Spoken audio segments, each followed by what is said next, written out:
পশ্চিম তীরের রামাল্লায় ফিলিস্তিনি বন্দীদের মুক্তির ক্ষণে উপস্থিত হয় হাজার হাজার উৎসুক ফিলিস্তিনি।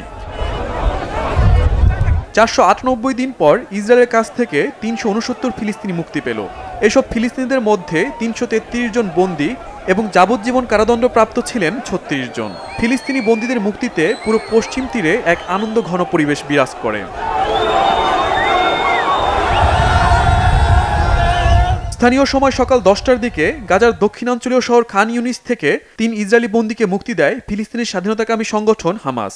যুদ্ধবিরতি চুক্তির আওতায় বন্দি বিনিময়ের 6ষ্ঠ ধাপে তাদের মুক্তি দেওয়া হয়। মুক্তিপ্রাপ্তরা হলেন আয়ার হন, সাগুই ডেকেল চেন ও আলেকসান্ডার শাসাত্র ফান ভোকে। হামাসের প্রতিনিধিরা রেড ক্রসের সদস্যদের কাছে এই জিম্মিদের হস্তান্তর করে। পরে রেড ক্রসের গাড়ি তাদেরকে রাফা ক্রসিং এলাকায় নিয়ে যায়।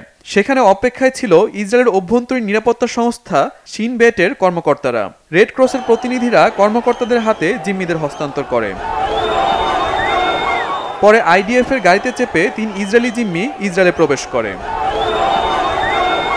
এর আগে হামাসের পক্ষ থেকে ইসরায়েলের বিরুদ্ধে যুদ্ধবিরতি চুক্তি ভঙ্গের অভিযোগ ওঠে।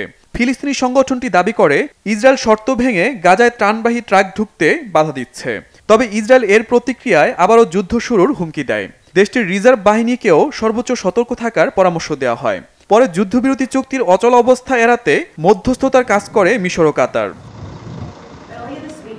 শুধু হামাসের অভিযোগ নয়, যুক্তরাষ্ট্রের প্রেসিডেন্ট ডোনাল্ড ট্রাম্পের গাজা নিয়ে নানা নাটকীয়তায়ও যুদ্ধবিরতি চুক্তি ভেস্তে যাওয়ার উপক্রম হয়েছিল।